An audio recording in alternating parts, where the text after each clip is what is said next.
Vietnam war में इस्तेमाल हुए कुछ ट्रैप्स इतने खतरनाक और खूंखार थे कि इनकी कहानी सुनकर ही रोंगटे खड़े हो जाते हैं। जंगलों के बीच छिपे ये जाल दुश्मन को न सिर्फ फंसाते बल्कि उनकी मौत का इंतजार कर रहे होते थे। बांस की नुकीली कीले, खून में सनी पिट्स और ऐसे जाल जो एक बार फंस जाए तो बच निकलना नामुमकिन था। चतुराई से तैयार किए गए ये जाल आपकी आंखों के सामने होते हुए भी आपको नहीं दिखेंगे, लेकिन एक बार फंसने पर दर्दनाक मौत तय है। इस वीडियो में हम आपको दिखाएंगे उन जानलेवा ट्रैप्स की खौफनाक दुनिया जो एक पल में आपकी सांसें थाम सकती है। वियतनाम वॉर 1955 से 1975 तक चला और ये आज भी इतिहास के सबसे लंबे और मुश्किल युद्धों में से एक माना जाता है। इस युद्ध में अमेरिका ने दक्षिणी वियतनाम की तरफ से लड़ाई लड़ी, जबकि उत्तरी वियतनाम को वियतकोंग और सोवियत संघ जैसे कम्युनिस्ट गुटों का समर्थन था। लेकिन यह बात सिर्फ हथियारों और सैनिकों की नहीं थी। असली लड़ाई वियतनाम की घनी अंधेरी और खतरनाक जंगलों में लड़ी जा रही थी और उन जंगलों में वियतकोंग ने एक ऐसी रणनीति अपनाई जिसने अमेरिका जैसे सुपर पावर को बार बार पीछे हटने पर मजबूर किया। अब चलिए उन खतरनाक ट्रैप्स की बात करते हैं जो वियतनामियों ने तैयार किए थे। सबसे पहले आता है पंजे स्टिक्स,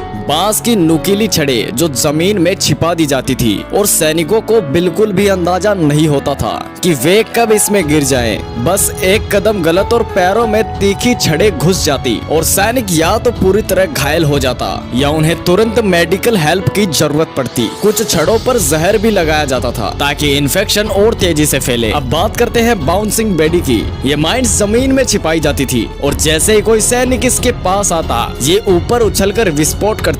एक माइंस जो आपके कमर से पैरों तक का हिस्सा उड़ाने के लिए बनाई गई थी। इसका न सिर्फ शारीरिक असर था बल्कि मानसिक भी। सैनिक हर कदम संभाल कर रखते क्योंकि उन्हें हमेशा लगता था कि नीचे कुछ छिपा हो सकता है। ये माइंस खास तौर पर उन सैनिकों को कमजोर करने के लिए डिजाइन की गई थी जिन पर भारी हथियार होते थे। अब आप सोच रहे होंगे कि आखिर इन ट्रैप से वियतनामियों को क्या हासिल हुआ, तो इसका जवाब है मनोवैज्ञानिक युद्ध। ये ट्रैप दुश्मन को शारीरिक चोट से ज्यादा मानसिक दबाव में डालने के लिए थे। अमेरिकी सैनिक हर वक्त तनाव में रहते थे क्योंकि उन्हें नहीं पता होता था कि अगला कदम उनके लिए कितना खतरनाक हो सकता है। इसी वजह से उनकी चाल धीमी हो जाती थी, उनका फोकस बढ़ जाता और वे मानसिक रूप से थक जाते। इसके साथ ही वियतकोंग ने गुरिल्ला रणनीतियों का इस्तेमाल करके दुश्मन को छोटी छोटी जीतें हासिल करने से रोका।